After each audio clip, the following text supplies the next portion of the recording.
gorgeous guys and girls. Let's keep going. We've got lesson number 51 with Shelter in the Storm, A Course in Miracles, lesson number 51. This is the beginning of our review period, where we do 5 lesson review each day. Okay, let's go with our text reading. I'll just retrack a little bit. We'll just do the one page because there's a little bit of extra reading with the review practice periods coming up with lesson 51. So we're in chapter 4, The Illusions of the Ego, and we're still reading part 1, Right Teaching and Right Learning. You dream of a separated ego and believe in a world that rests upon it. This is very real to you. You cannot undo it by not changing your mind about it. If you are willing to renounce the role of guardian of your thought system and open it to me, I will correct it very gently and lead you back to God. Every teacher, every good teacher, hopes to give his students so much of his own learning that they will one day no longer need him.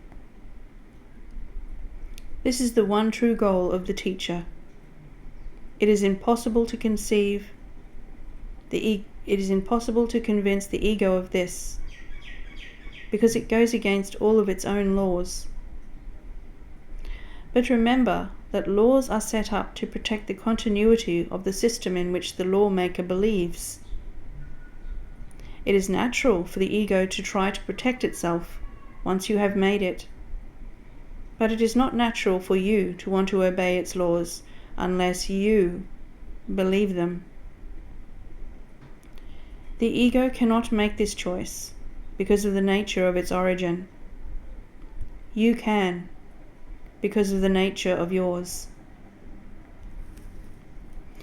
Egos can clash in any situation, but spirit cannot clash at all.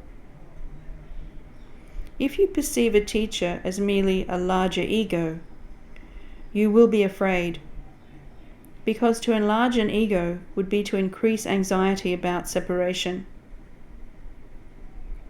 I will teach with you and live with you if you will think with me. But my goal will always be to absolve you finally from the need for a teacher. This is the opposite of the ego-oriented teacher's goal. He is concerned with the effect of his ego on other egos, and therefore interprets their interaction as a means of ego preservation. I would not be able to devote myself to teaching if I believed this, and you will not be a devoted teacher as long as you believe it. I am constantly being perceived as a teacher either to be exalted or rejected, but I do not accept either perception for myself. Your worth is not established by teaching or learning. Your worth is established by God.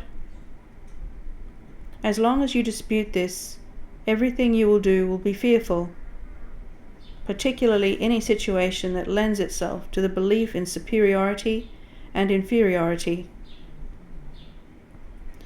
Teachers must be patient and repeat their lessons until they are learned. I am willing to do this, because I have no right to set your learning limits for you. Again, nothing you do, or think, or wish, or make is necessary to establish your worth. This point is not debatable, except in delusions. Your ego is never at stake, because God did not create it. Your spirit is never at stake, because He did. Any confusion on this point is delusional, and no form of devotion is possible as long as this delusion lasts. Okay, we'll leave our text there for today. Let's move over to our review lesson. So this is about the review first, and then we move into the lesson. Review 1, Introduction. Beginning with today, we will have a series of review periods. Each of them will cover 5 of the ideas already presented, starting with the first and ending with the 50th. There will be a few short comments after each of the ideas, which you should consider in your review. In the practice periods, the exercises should be done as follows. Begin the day by reading the 5 ideas, with the comments included. Thereafter, it is not necessary to follow any particular order in considering them, though each one should be practiced at least once.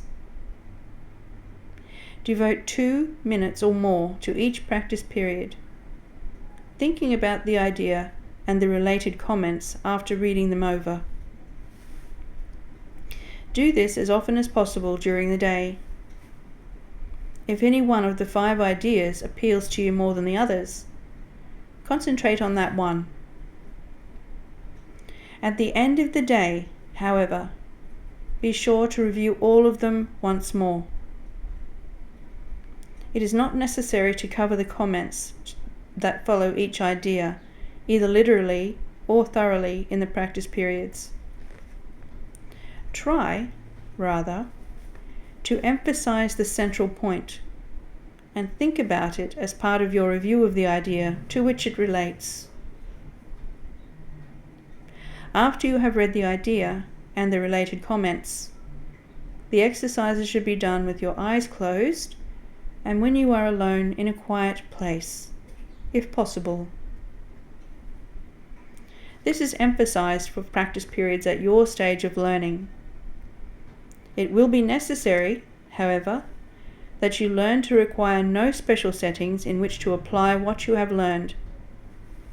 You will need your learning most in situations that appear to be upsetting, rather than those that already seem to be calm and quiet. The purpose of your learning is to enable you to bring the quiet with you and to heal distress and turmoil. This is not done by avoiding them and seeking a haven of isolation for yourself. You will yet learn that peace is part of you and requires only that you be there to embrace any situation in which you are. And finally, you will learn that there is no limit to where you are, so that your peace is everywhere, as you are. You will note that, for review purposes, some of the ideas are not given in quite their original form.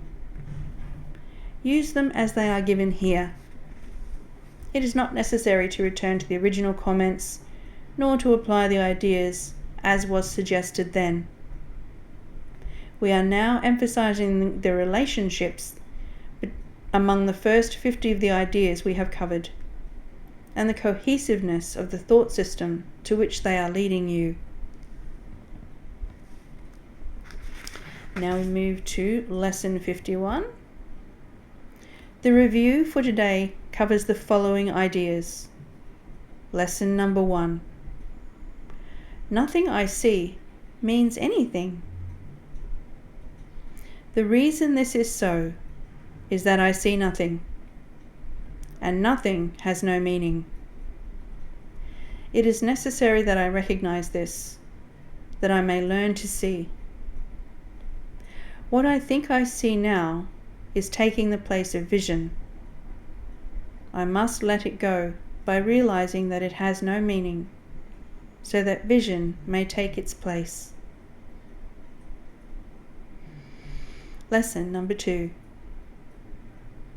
I have given what I see all the meaning it has for me. I have judged everything I look upon, and it is this and only this I see. This is not vision. It is merely an illusion of reality, because my judgments have been made quite apart from reality. I am willing to recognize the lack of validity in my judgments, because I want to see. My judgments have hurt me, and I do not want to see according to them. Lesson 3. I do not understand anything I see. How could I understand what I see when I have judged it amiss? What I see is the projection of my own errors of thought. I do not understand what I see because it is not understandable. There is no sense in trying to understand it, but there is every reason to let it go and make room for what can be seen and understood and loved. I can exchange what I see now for this merely by being willing to do so. Is not this a better choice than the one I made before? Lesson 4. These thoughts do not mean anything. The thoughts of which I am aware do not mean anything because I am trying to think without God. What I call my thoughts are not my real thoughts. My real thoughts are the thoughts I think with God. I am not aware of them because I have made my thoughts to take their place. I am willing to recognize that my thoughts do not mean anything and to let them go. I choose to have them be replaced by what they were intended to replace. My thoughts are meaningless, but all creation lies in the thoughts I think with God. Lesson number 5. I am never upset for the reason I think. I am never upset for the reason I think, because I am constantly trying to justify my thoughts. I am constantly trying to make them true. I make all things my enemies, so that my anger is justified and my attacks are warranted. I have not realized how much I have misused everything I see by assigning this role to it. I have done this to defend a thought system that has hurt me and that I no longer want. I am willing to let it go. Those are our review lessons for our Review 1 Part 1. Okay, let's move on to a year of forgiveness. No pictures. Renee's having a break over there, review period. Review 1 Part 1, Lesson 51. You are blessed beings. Indeed. I am that one you know as Jesus. It is important to review some of the concepts and ideas introduced to your mind so far. As you look back over these lessons, we want you to remember them. We want you to remember we do this work together to relieve your mind of suffering caused by your misdirected, misinterpreted, and distorted thoughts. We work together to retrain the mind to align with love. That is what we are doing. We also retrain the mind to become more peaceful so that you can hear the inner guidance. We work together to demonstrate that we understand you do not know what is in your best interests. When you suffer, you are given direction by your emotional guidance system that tells you when you go off track. We do these lessons because you know there must be a better way than the way you live now. We want you to understand the importance of reviewing these lessons. It demonstrates that you have learned some interesting things, and you need to review, practice, and use them in your day whenever you encounter a situation that these lessons become applicable as a way to relieve your suffering. These thoughts, ideas, lessons, beliefs, and concepts become natural at some point. You might already use them when you get distressed, angry, or frightened. I am that one you know as Jesus, and this is the most powerful mind training program available to you as Westerners at this time. It was designed for the Western mind to be used during these times by those of you motivated to bring into existence a more loving experience for you, your friends, your family, and the planet. We want you to remember this when you slip or become disillusioned with this work, because it happens. You get tired of the practice periods. The ego nags at you. People upset you. You feel this practice makes extra work, but it is not extra work. It lessens the effort over time. Over time, you will find that you do not battle with yourself and others as much. You do not regret or fear as much. All those things use up your precious energy. As you come more into alignment, you have access to more energy, creativity, and guidance. Do not despair when you struggle or have difficulty with these lessons. We encourage you to continue, even if you feel you've done it imperfectly or could have done more, but you didn't. Make tomorrow the day that you decide, I'm going to do it exactly as described in A Course in Miracles. I'm going to dedicate myself to these lessons because I have seen what my mind creates. I have seen what my mind gets up to when not trained by a loving teacher. And I don't want to spend the rest of my life experiencing that. That really is what we get rid of here.